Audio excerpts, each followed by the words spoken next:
Meus irmãos, eu quero, por gentileza, aí convidá-los a abrirem as suas Bíblias no Evangelho de Mateus. Mateus, capítulo 5, e versículos 1 a 12. Mateus, capítulo 5, versículos 1 a 12, o iniciozinho do assim chamado Sermão do Monte, não é isso? Ou da montanha. Nós queremos meditar com os irmãos na noite de hoje sobre o tema das bem-aventuranças. Mateus capítulo 5, versículos 1 a 12. Se acharam? Amém. Então diz assim a palavra do nosso Deus. Jesus, vendo a multidão, subiu a um monte e, assentando-se, aproximaram-se dele os seus discípulos. E abrindo a boca os ensinava, dizendo: Bem-aventurados os pobres de espírito, porque deles é o reino dos céus. Bem-aventurados os que choram, porque eles serão consolados. Bem-aventurados os mansos, porque eles herdarão a terra. Bem-aventurados os que têm fome e sede de justiça, porque eles serão fartos. Bem-aventurados os misericordiosos, porque eles alcançarão misericórdia. Bem-aventurados os limpos de coração, porque eles verão a Deus. Bem-aventurados os pacificadores, porque eles serão chamados filhos de Deus. Bem-aventurados os que sofrem perseguição por causa da justiça, porque deles é o reino dos céus. Bem-aventurados sois vós quando vos injuriarem e perseguirem e, mentindo, disserem todo mal contra vós por minha causa. Exultai e alegrai-vos, porque é grande o vosso galardão nos céus, porque assim perseguiram os profetas que foram antes de vós. Amém? Somente até aqui. Vamos pedir para que o Senhor fale ao nosso coração na noite de hoje, por meio desse texto tão importante que introduz ali o Sermão do Monte, e por meio do qual Jesus ele traz informações preciosas aos seus discípulos e também à multidão que ali o seguia, e por que também não dizer instruções maravilhosas, ensinos maravilhosos estes que o Senhor nos dá na noite de hoje, porque esse texto também diz respeito a mim e a você. Amém? Vamos orar? Pai, nós queremos engrandecer o seu nome, queremos bendizê-lo, queremos adorá-lo, queremos magnificar o seu nome nesta noite. Senhor, muito obrigado por esse dia de vida que o Senhor nos deu. Obrigado pela minha vida, pela vida dos meus familiares, pela vida dos meus amigos, pela vida dos meus irmãos e irmãs em Cristo. Obrigado pela vida de cada irmão, cada irmã que pôde estar conosco aqui nesta noite. Também obrigado pela vida daqueles que talvez ainda estejam a caminho. Que o Senhor venha trazer a todos debaixo da sua segurança, da sua paz, e que o Senhor nos proporcione esses momentos de culto que oferecemos a Ti mesmo, que sejam momentos de aprendizado, de edificação, de glorificação do Seu nome, mas também de comunhão com o Senhor, com os nossos irmãos, de modo que sejamos abençoados e instruídos pelo Senhor, sobretudo como fazemos agora por meio da exposição da Sua palavra. Abençoe a nossa vida, abençoe a minha vida na exposição desse texto e abençoe também a vida da sua igreja para ouvir, para absorver, para compreender e especialmente para colocar em prática os ensinos presentes nesse maravilhoso texto que nós acabamos de ler. Te pedimos tudo isso desde já mais do que agradecidos, em nome e para a glória do Senhor Jesus. Amém. Deus abençoe, meu irmão, por favor, pode se assentar.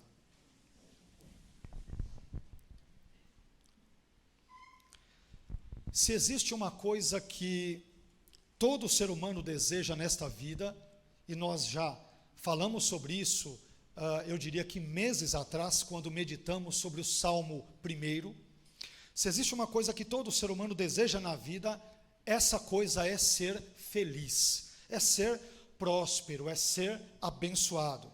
Todo ser humano deseja, em alguma medida, em algum grau, em algum nível, ser abençoado e ser feliz. Pelo que eu saiba, não existe ninguém que queira ser amaldiçoado e infeliz, salvo se esta pessoa tiver alguns tipos de problemas pessoais, ou não gozar de plena saúde, ou não gozar plenamente das suas faculdades mentais, porque via de regra, todo ser humano, de alguma forma, em algum modo, em algum grau, em alguma medida, ele deseja ser abençoado e ser feliz. E esse tema da felicidade, meus irmãos, segundo os padrões de Deus, é claro, e não segundo os nossos padrões humanos, é tratado por Jesus aqui nesse texto que nós lemos em Mateus capítulo 5, versículos 1 a 12, texto este que trata das assim denominadas bem-aventuranças ou beatitudes.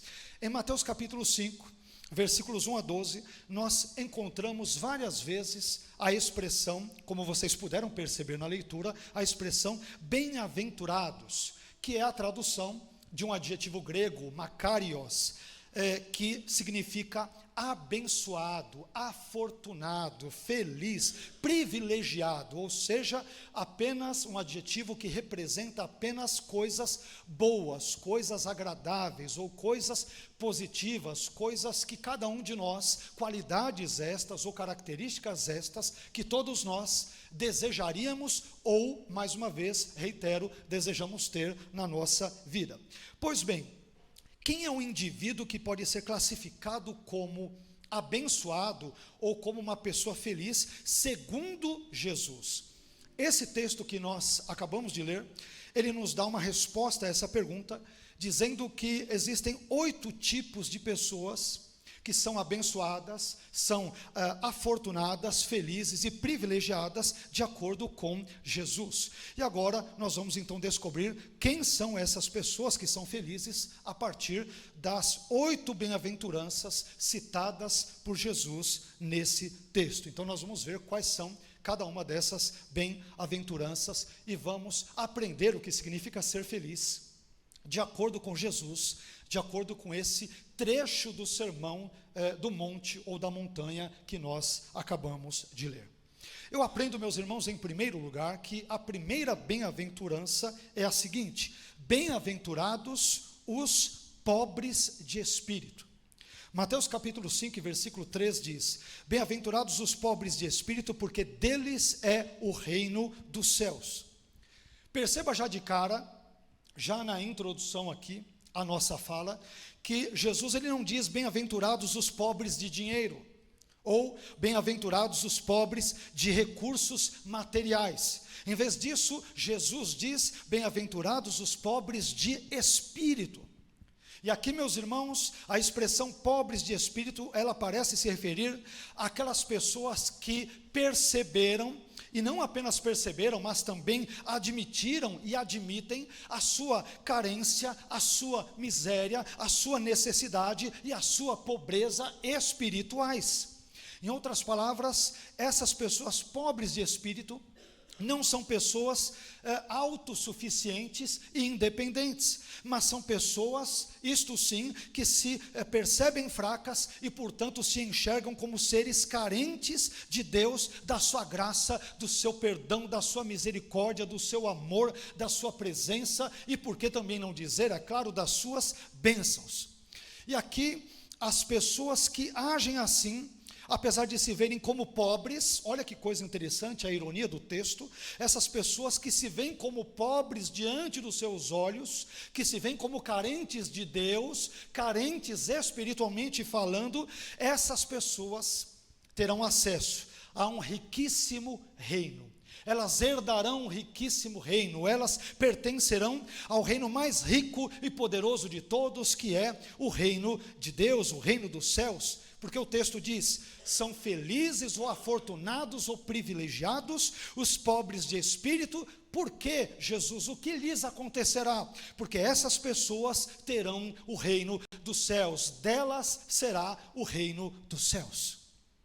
Esse primeiro ponto é muito importante, porque essa pobreza de espírito, meus irmãos, ela diz respeito à maneira como nós nos enxergamos, como nós nos vemos, por exemplo, diante de Deus. Existem pessoas que, mesmo vivendo às vezes num contexto eclesiástico, mesmo tendo anos e anos de igreja, acham que porque, enfim, frequentaram escolas dominicais, porque participaram de cultos de oração, porque deram dízimos e ofertas, porque ouviram muitos sermões ou estudos bíblicos, porque desfrutaram da comunhão com os irmãos ao longo de tantos anos, elas se julgam muitas vezes orgulhosas ou soberbas, né? De forma espiritual, se acham melhores do que outras, se acham num patamar superior ao de outras pessoas que às vezes, por exemplo, sejam neófitas ou novas convertidas. Mas esse texto diz que felizes são, afortunadas são, bem-aventuradas são, privilegiadas são as pessoas que, quando olham para dentro de si, percebem que são carentes de Deus, que precisam de Deus, que não são independentes ou autossuficientes, mas elas precisam profundamente e desesperadamente de Deus, da sua palavra, da sua graça, do seu amor e do seu perdão. E se você se encontra nessas características, meu irmão, você é uma pessoa feliz conforme o discurso de Jesus, conforme o ensino de Jesus. Feliz é aquele que percebe a sua miserabilidade interna, percebe o quão distante muitas vezes ele está, e o quanto ele precisa de Deus, dos seus valores e de tudo aquilo que diz respeito ao reino de Deus. Essa é a primeira bem-aventurança que nós aqui encontramos nesse texto. Em segundo lugar, uma segunda bem-aventurança que tem total relação com a primeira é a seguinte: bem-aventurados os que choram. Versículo 4, Mateus 5:4. Bem-aventurados os que choram, porque eles serão consolados. Antes de qualquer coisa, cabe-nos aqui esclarecer a que tipo de choro Jesus está se referindo nesse contexto. Isso aqui é muito importante. Por quê? Todos nós sabemos muito bem que as pessoas choram, incluindo eu e você, é claro, somos pessoas. As pessoas choram pelas mais variadas razões, pelos mais diversos motivos, como por exemplo, por uma angústia, por uma depressão, por uma doença, por uma dor, por uma perda familiar, por uma tragédia pessoal, por uma catástrofe, por um acidente e assim por diante. Ou seja, as pessoas, eu e você, choramos pelos mais diversos motivos e razões. Mas a julgar pelo contexto da nossa passagem, pelo contexto imediato dessa passagem, o choro aqui, ele parece que tem relação com o versículo anterior, ou seja, é o choro dos pobres de espírito, citados anteriormente. É o lamento, meus irmãos, daqueles indivíduos que, como nós mencionamos agora há pouco, eles reconheceram a sua condição de miserabilidade espiritual e que, por causa disso, eles choram devido ao reconhecimento do seu estado espiritual deplorável e deprimente diante de Deus. Aqueles que chorarem por essa razão, eles serão consolados, eles serão confortados e serão, portanto, fortalecidos por Deus. Isso aqui é muito interessante porque quando nós lemos esse texto, uma tendência talvez entre os cristãos é entender que aqueles que choram por quaisquer razões serão consolados, e não é isso que o texto está nos prometendo. Uma pessoa, por exemplo, pode chorar porque um plano particular dela não se realizou na sua vida, e isso não tem nada a ver necessariamente com os projetos de Deus para ela. A pessoa pode chorar por uma dor física, por uma dor emocional, como todos nós frequentemente choramos, né? Até hoje, esses dias eu postei nas redes sociais, agora é dia 30 de setembro, completou um ano que minha mãe partiu, e esse tem sido o ano que eu mais chorei na minha vida e tenho chorado, mas não é disso que o texto fala. Não quer dizer que Deus não se importe com o meu choro, não quer dizer que Ele não se preocupe com o seu choro, com a sua dor, ou com aquilo que te provoca angústia. Não é disso que esse texto, nesse contexto, diz. Ele parece que está dizendo que são felizes aqueles que choram, porque reconhecem a sua pobreza espiritual, reconhecem a sua dependência de Deus, reconhecem o quão pequenos são e o quão dependentes são de Deus. Estas pessoas são felizes, e o que é melhor, elas serão no devido tempo consoladas por Deus, confortadas por Deus, fortalecidas pelo Espírito de Deus, e serão abençoadas pelo próprio Deus. Serão abençoadas. Meu irmão, que Deus nos abençoe, que Deus te abençoe, me abençoe, para que choremos ao reconhecermos a nossa miserabilidade humana. Que Deus nos ajude a reconhecermos o quão distantes estamos, muitas vezes, eu e você, de Deus, dos projetos de Deus, dos planos de Deus, dos propósitos de Deus, dos valores de Deus. Que Deus nos ajude a fazermos uma análise, uma autocrítica, com perdão pela redundância, de nós mesmos, propositalmente, para enfatizar esse ponto, para que entendamos a nossa miserabilidade e, portanto, para que voltemos para Deus, para que sejamos abençoados por Ele, pela sua graça, para que nos arrependamos dos nossos pecados e, portanto, possamos contar com a sua graciosa presença, o seu maravilhoso e misericordioso perdão. Felizes são aqueles que choram por estas condições. Jesus não está aqui abrindo o leque indiscriminadamente para todo tipo de choro, por quaisquer circunstâncias. Não, é o choro daqueles citados no versículo anterior, que são pobres de espírito, que se reconhecem, que se percebem, que se notam, que se veem como totalmente dependentes de Deus, do seu perdão, do seu amor e da sua graça. Estas pessoas são felizes, são bem-aventuradas. Amém? Isso nos conduz a uma terceira classe de bem-aventurança. Em terceiro lugar, são bem-aventurados os mansos. Bem-aventurados os mansos. Mateus 5,5 diz: bem-aventurados os mansos, porque eles herdarão a terra. Aqui a palavra traduzida como mansos vem do adjetivo grego prais, que significa gentil, humilde, atencioso, brando, suave. Esse tipo de adjetivo, meus irmãos, descreve a pessoa, eu diria que tanto no seu trato vertical para com Deus, como também no seu trato horizontal para com seu próximo, para com seu semelhante, para com as pessoas ao seu entorno. O indivíduo que é manso, tanto no seu trato para com Deus, como também no seu relacionamento para com os homens, é uma pessoa que é feliz. É feliz. Isso é interessante porque a maneira como nós lidamos com Deus, ela irá inevitavelmente influenciar a maneira como nós lidamos com as pessoas. Via de regra, se a pessoa é humilde na sua oração com Deus, na sua maneira de se dirigir a Deus, via de regra, ela também tratará com gentileza, com mansidão, com humildade, com suavidade, com generosidade as pessoas. Não será uma pessoa grossa, não será uma pessoa estúpida, não será uma pessoa grosseira e assim por diante. Isso daqui é interessante porque a continuidade do texto vai dizer que as pessoas que agem assim, que são mansas, essas pessoas herdarão a terra. É muito interessante isso porque existem estudiosos que relacionam o Evangelho de Mateus apenas aos judeus, né?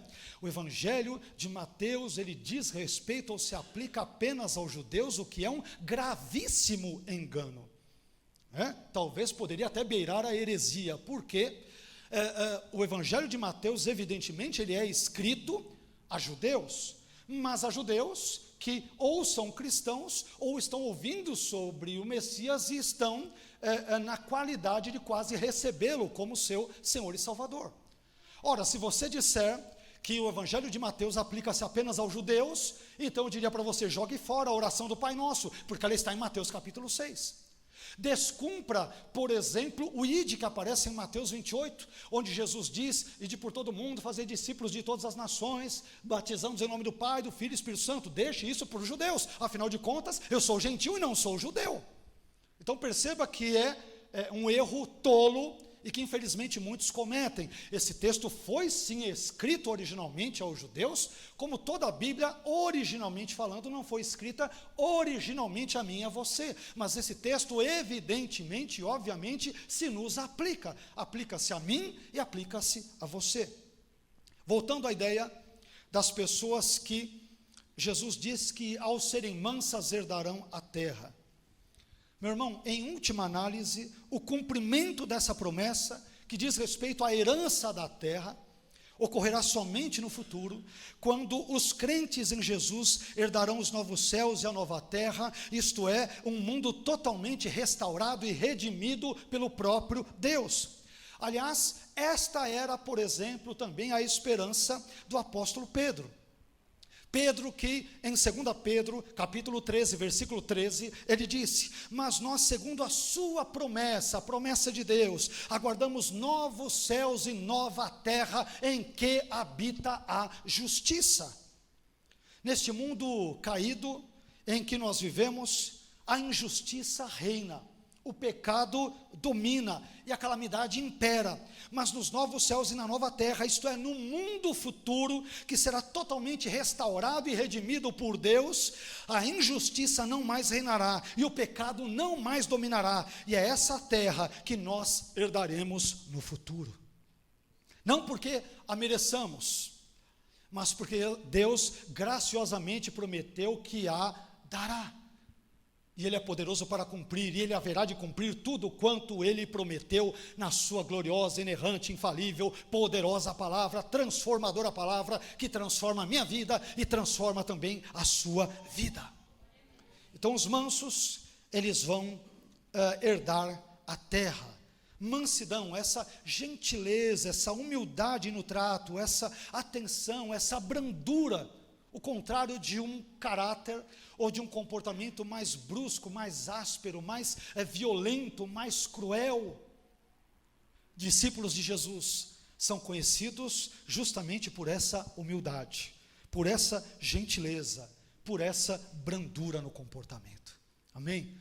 Não somos melhores do que ninguém, e erramos, é evidente, isso não quer dizer que não pecaremos, não é nada disso, o texto não está tratando de nada disso, mas que Deus nos ajude a sermos de fato mansos no trato para com o nosso semelhante, tanto quanto Deus sempre foi manso e é manso na pessoa do seu Filho Jesus para comigo e para com você. Isso irá nos encaminhar para uma quarta bem-aventurança, muito importante também, como todas as demais, que é a seguinte: bem-aventurados os que têm fome e sede de justiça. Versículo 6, Mateus 5, 6. Bem-aventurados os que têm fome e sede de justiça, porque eles serão fartos.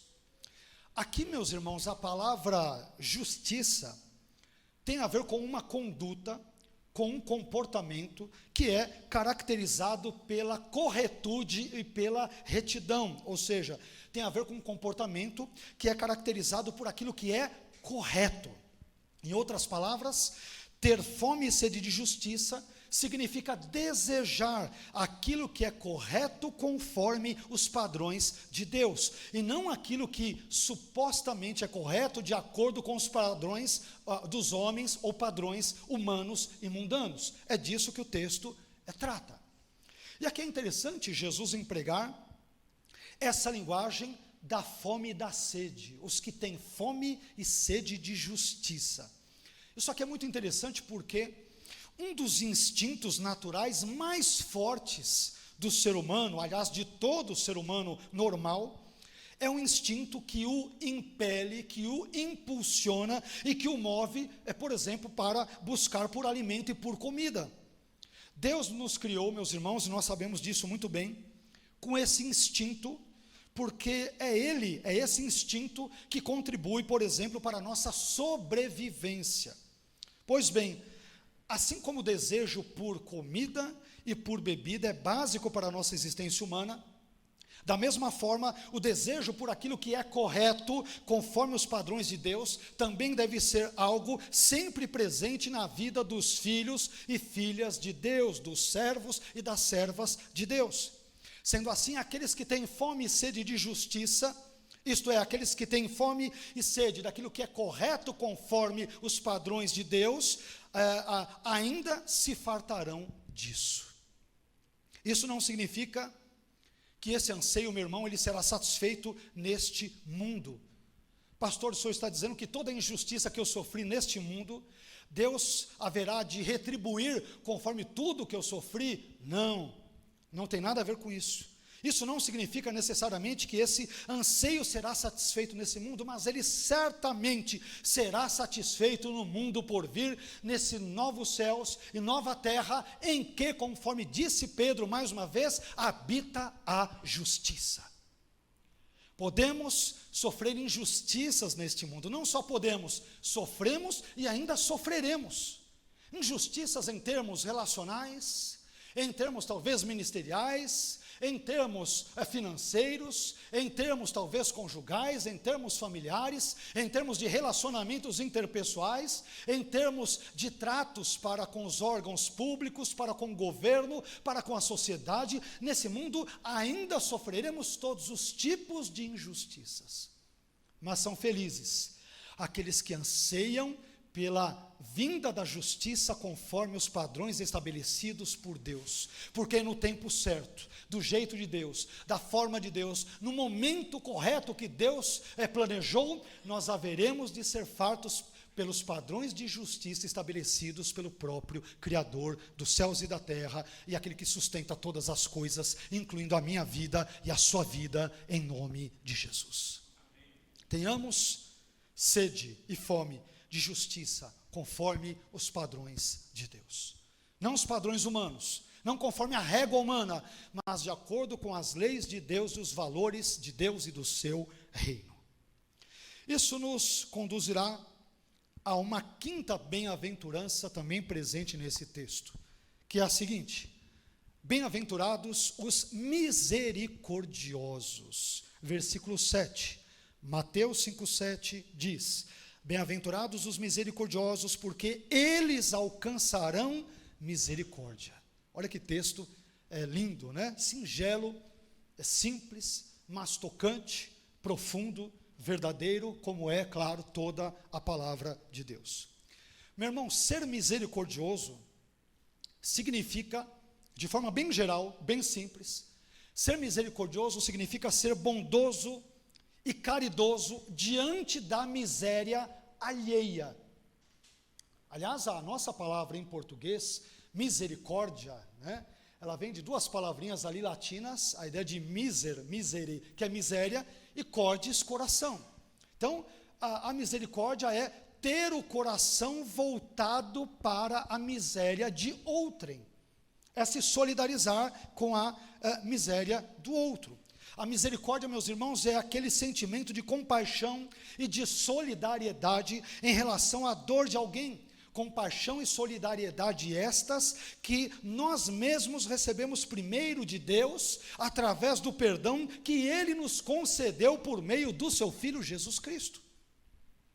Então nós temos condições também de darmos misericórdia a outros, ou de tratarmos os outros de uma forma misericordiosa, solidária, empática ou simpática. Por quê? Porque nós mesmos recebemos antes e primeiro de tudo a misericórdia da parte de Deus. Só estamos aqui vivos porque Deus foi misericordioso para conosco e continua a sê-lo.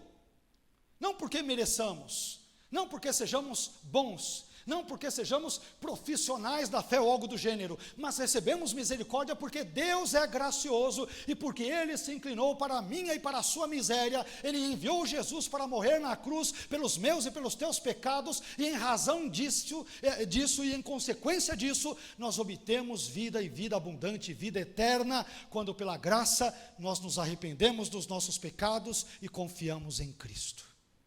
Amém? Então, assim como Deus teve misericórdia de nós, Ele também deseja e espera que tenhamos misericórdia uns dos outros, tenhamos misericórdia das pessoas, as tratemos com misericórdia e com compaixão. Aliás, é isso que Jesus nos ensinou, por exemplo, em Lucas 6,36, quando Ele disse: sede, pois, misericordiosos, como também vosso Pai é misericordioso. Olha que coisa interessante. Em outras palavras, Jesus nos estimula a imitarmos o Pai no trato para com os pecadores. Deus poderia fulminar os pecadores, poderia destruir os pecadores, poderia acabar com os pecadores, mas em vez disso Ele proveu-lhes uma solução para o seu pecado, que foi a cruz graciosa do Senhor Jesus. E Deus, portanto, por meio de Jesus, nos estimula a tratarmos os outros também com um olhar mais caridoso, mais solidário e mais repleto de misericórdia. É interessante que esse mesmo pensamento Também aparece em Efésios 4:32, quando Paulo, por exemplo, diz o seguinte aos Efésios, ele diz: antes, sede uns para com os outros benignos, misericordiosos, como Paulo, perdoando-vos uns aos outros, como também Deus vos perdoou em Cristo. Então, o perdão que eu recebi de Deus, esse mesmo perdão eu devo buscar usá-lo para perdoar o meu irmão. Eu devo imitar a Deus, assim como Deus me perdoou em Cristo, esse mesmo perdão eu devo transferi-lo ao meu irmão, né? Ou a pessoa que talvez seja desconhecida, mas devo tratá-la com uma certa caridade, com misericórdia, com amor, com benignidade. Então, se tratarmos os outros com misericórdia, nos diz Jesus no Sermão do Monte, nós mesmos receberemos esse trato misericordioso da parte de Deus. Ele diz que os misericordiosos alcançarão misericórdia. Aqueles que semeiam misericórdia para com os outros, haverão também de colher misericórdia, sobretudo da parte de Deus para as suas vidas. Esse ponto é muito relevante, especialmente na época em que nós vivemos, onde se existe um negócio, sobretudo nas redes sociais que nós vemos tudo, mas muitas vezes menos misericórdia. É um cancelando o outro, não é isso? Acabando com o outro, detonando a reputação do outro, em vez de estender a mão amiga para o outro. Então, falta-nos muitas vezes um trato mais cortês, mais misericordioso, mais repleto de benignidade, de bondade e de compaixão para com as pessoas. Às vezes queremos que Deus nos dê misericórdia, mas para os outros nós queremos justiça. Deus, justiça para ele, para ele, para ele e para o outro. E para você? Não, para mim eu quero misericórdia. 2 pesos e 2 medidas. Somos muito hipócritas, muitas vezes. Somos muito falsos, muitas vezes. Somos muito interesseiros, muitas vezes. Mas a ordem de Jesus é muito simples. Trate os outros com misericórdia e compaixão. A mesma misericórdia e compaixão que nós recebemos do próprio Deus. Porque ao fazê-lo, pela graça de Deus, nós também haveremos de alcançar misericórdia no tempo devido, da forma de Deus e do jeito de Deus. Isso nos permite avançarmos um pouco mais na nossa mensagem e trabalharmos a sexta bem-aventurança, que é a seguinte: bem-aventurados os limpos de coração, a antepenúltima bem-aventurança. Alguns colocam 9 bem-aventuranças, nós colocamos aqui 8, porque a 8ª e a 9ª tem a ver com o mesmo teor, mas calma que daqui a pouco nós voltaremos a esse assunto no devido momento. A sexta bem-aventurança: bem-aventurados os limpos de coração. Mateus capítulo 5 e versículo 8 diz: bem-aventurados os limpos de coração, e olha que promessa maravilhosa, porque eles, os limpos de coração, verão a Deus. Que promessa maravilhosa. É aquela promessa a qual todo personagem bíblico, sobretudo veterotestamentário, aspirava. Porque a crença do Antigo Testamento, nós já dissemos isso em uma ou outra pregação, a crença típica do Antigo Testamento qual era? Nenhum ser humano pode ver a Deus, e se ele vê-lo, ele vai morrer na sequência. Então era algo muito grandioso ver a Deus, é óbvio, né? Claro que é e sempre será algo grandioso, algo impensável, algo inimaginável de bom, de glorioso ver a Deus. Essa era a aspiração das pessoas. E olha o que o texto nos diz: são felizes ou privilegiados, ou bem-aventurados, ou afortunados, aqueles que têm um coração limpo, porque essas pessoas verão a Deus. Para entendermos melhor o significado da expressão limpos de coração, nós temos que entender que no judaísmo da época de Jesus, as leis relacionadas à pureza cerimonial e ritual eram muitas. Então a mulher quando estava naqueles dias, depois tinha que participar de um banho ritual, se alguém encostasse, tocasse num cadáver de animal ou de pessoa, teria que ter um banho ritual. Muitos dos judeus, sobretudo os fariseus, os mais religiosos, não comiam sem antes lavar as mãos. Muitas vezes tudo isso envolvia uma série de rituais e cerimoniais de pureza. Preste bem atenção nisso. Então, o dia a dia de um judeu típico, de um judeu religioso, era permeado por uma série de observâncias que estavam relacionadas à pureza cerimonial e ritual. Tomar banhos, lavar as mãos, lavar vestes, se separar de pessoas por um determinado momento, num período de quarentena e assim por diante. Mas Jesus, observe bem, em sua fala, ele desloca esse aspecto formal e exterior da pureza cerimonial para o seu aspecto interior, ou seja, para o coração. Ele não está falando de lavar as mãos, de lavar as vestes, de tomar banhos de pureza, nada disso. Ele está falando sobre algo interno no ser humano, no coração. E aqui, para evitarmos eventuais mal-entendidos, a palavra coração, ela se refere ao centro da vida interior da pessoa, e não ao órgão coração. Se refere à sede interior ali da pessoa, da vida interior da pessoa, onde residem, por exemplo, o seu intelecto, as suas emoções e a sua vontade, aquilo que caracteriza alguém como uma pessoa, alguém provido de pessoalidade. Sendo assim, meus irmãos, quando Jesus fala sobre os limpos de coração, ele está se referindo àquelas pessoas que não estão preocupadas, no contexto do judaísmo, é claro, apenas com o aspecto exterior da pureza cerimonial e ritual, sobre a qual brevemente falamos, mas está se referindo àquelas pessoas que são puras interiormente. Ele está se referindo àquelas pessoas que possuem pureza de caráter e que se conformam com os padrões de Deus em suas vidas. Essas pessoas são puras de coração, puras no seu interior.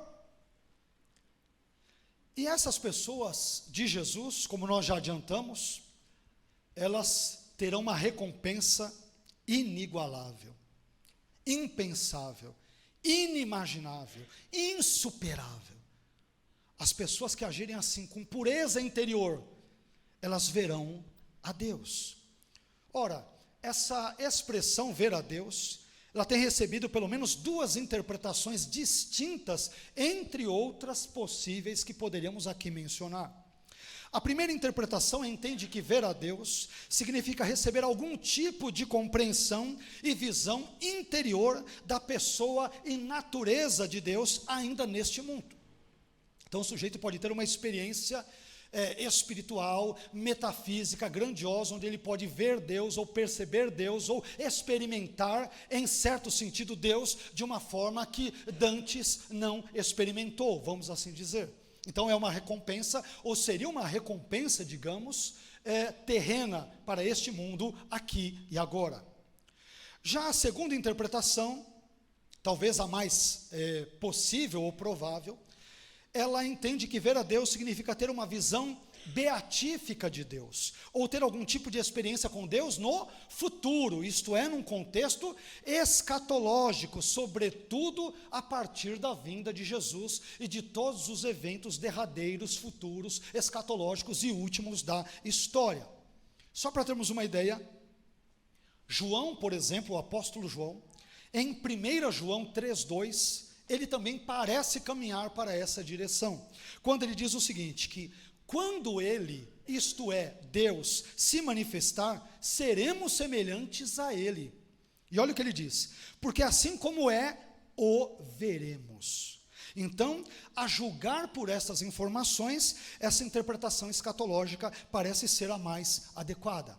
Em outras palavras, aqueles indivíduos que possuem um coração, seu interior puro, uma vida íntegra conforme Deus, os seus padrões, a sua palavra, num contexto escatológico, elas haverão de ver a Deus, ou de se relacionar com Deus, ou de experimentar Deus de uma forma simplesmente única e inimaginável por nós, nesse contexto presente e terreno em que eu e você vivemos. Olha que coisa gloriosa, ver a Deus, ter comunhão com Ele, experimentá-lo Claro que nesse sentido nosso, numa linguagem pobre, humana, de uma forma nunca dantes imaginada ou imaginável por nós. Isso irá nos conduzir à sétima e penúltima bem-aventurança presente nesse texto, que é a seguinte: bem-aventurados os pacificadores. Bem-aventurados os pacificadores. Mateus 5,9 diz: bem-aventurados os pacificadores, porque eles serão chamados filhos de Deus. Que texto interessante, lindo, belo. Observe, meu irmão, que Jesus, ele não disse que são bem-aventurados ou felizes os pacíficos. Isto é, aquelas pessoas tranquilas, vamos assim dizer, que buscam viver sossegadas em paz. No final de semana buscam ir para uma chacrinha, para uma praia, um lugar onde só tem pássaros, não tem pancadão, não tem o trânsito aqui terrível de São Paulo. Essas pessoas são felizes. Não é sobre essas pessoas, evidentemente, que o texto está falando. Em vez disso, Jesus diz que são bem-aventurados ou felizes ou afortunados aqueles que fazem a paz, aqueles que promovem a paz. E essa fala de Jesus, ela nos lembra a fala do apóstolo Paulo em Romanos, no capítulo 12, versículo 18, quando Paulo diz o seguinte: se for possível, quando estiver em vocês, então tenham paz com todos os homens. É aquele tipo de atitude que não busca um espírito revanchista, de justiceiro. Não, eu fui ofendido, eu fui agredido verbalmente, fisicamente, financeiramente, emocionalmente, eu vou revidar com a mesma moeda, vou dar o troco com a mesma moeda. Não, é tratarmos as pessoas de uma forma a promovermos a paz, paz esta que o próprio Deus estabeleceu conosco por intermédio do seu Filho Jesus. Antes de crermos em Jesus, estávamos em guerra com Deus, éramos inimigos de Deus, éramos contrários a Deus, mas a paz nos foi proporcionada quando pela graça nós cremos em Cristo. E portanto nós, de inimigos que outrora éramos de Deus, nos tornamos pela graça de Deus, seus amigos, quando cremos em Cristo.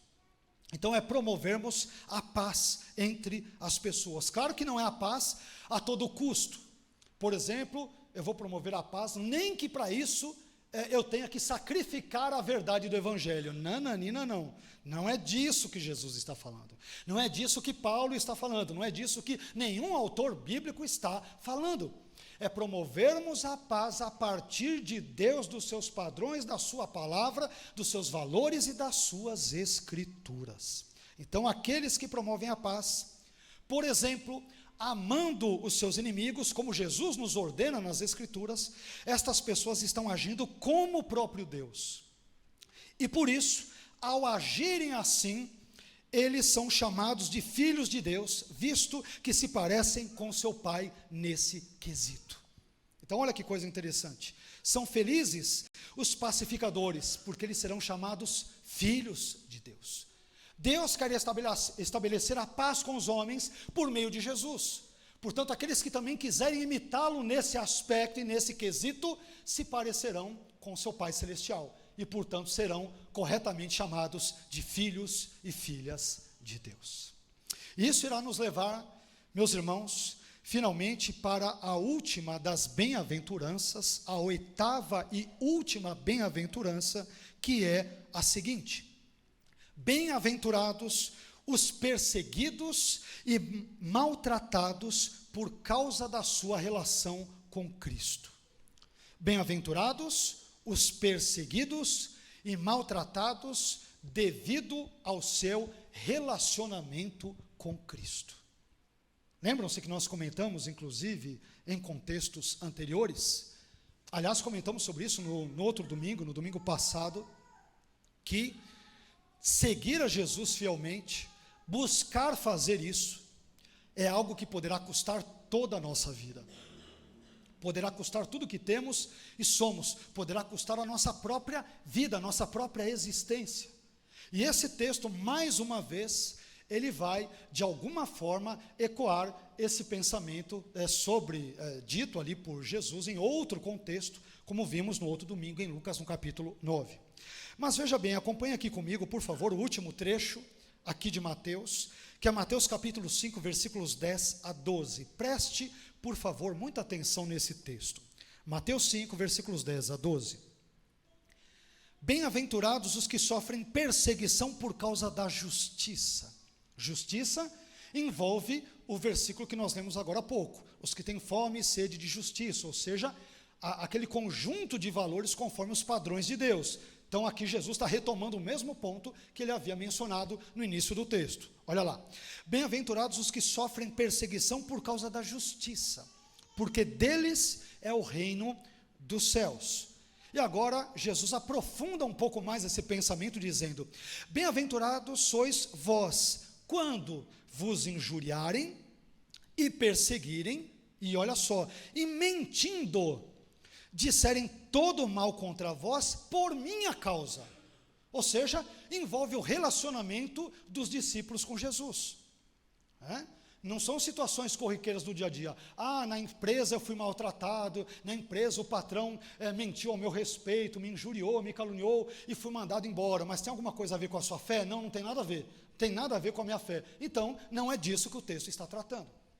O texto está falando sobre pessoas que, por causa de Jesus, devido à sua fé em Jesus, devido ao seu relacionamento com Jesus, elas são perseguidas, elas são injuriadas, elas são maltratadas, são caluniadas. Estas pessoas são felizes. Sofrer por causa de Jesus, sofrer por causa do relacionamento com Jesus, é algo que deveria ser visto por nós como algo que nos proporciona felicidade.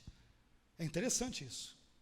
Como os padrões de Deus são distintos daqueles padrões mundanos. Como assim sofrer?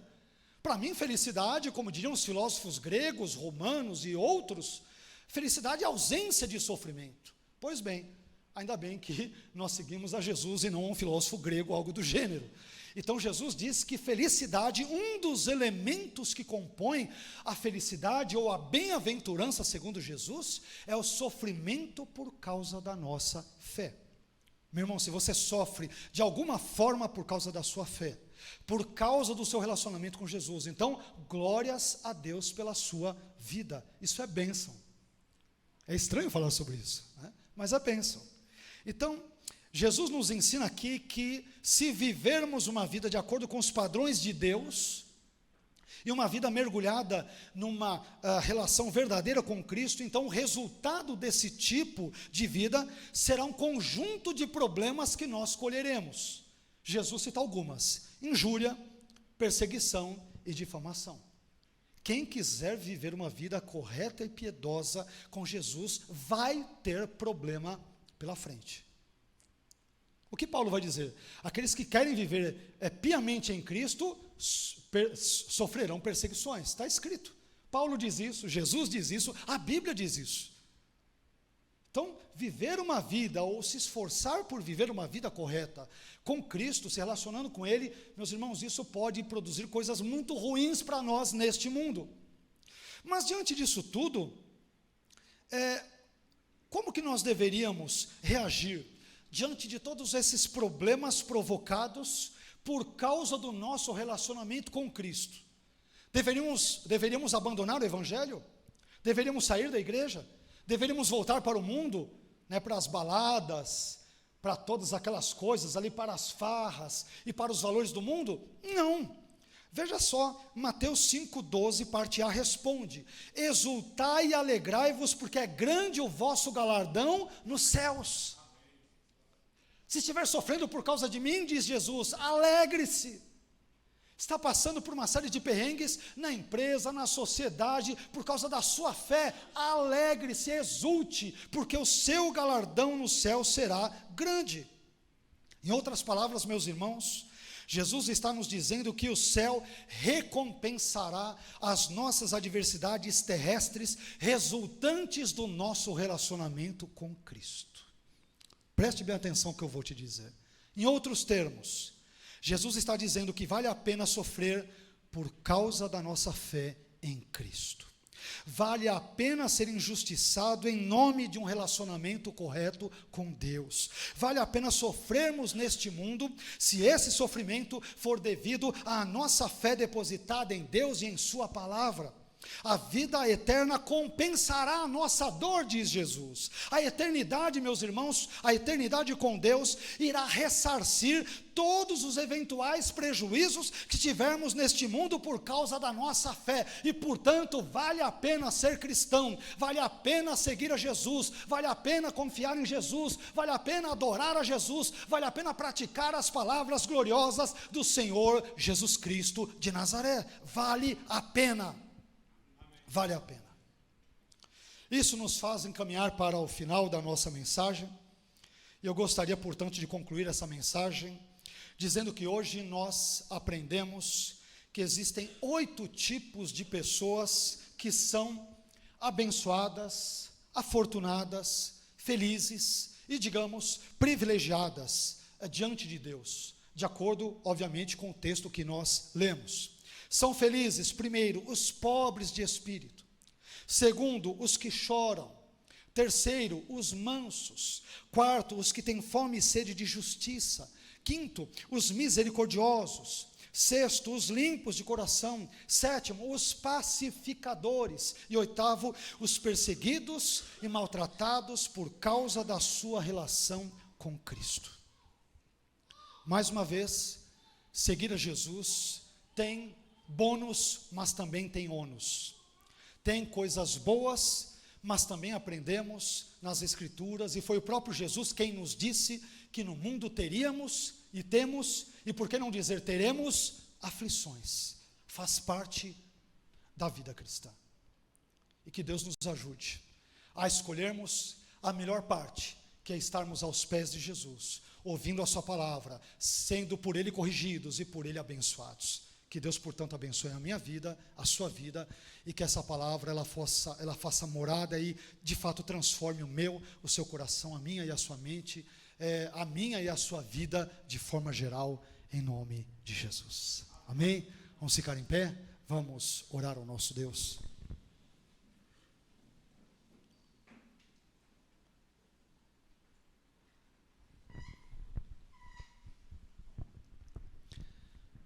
Esse texto que lemos fala sobre pessoas felizes.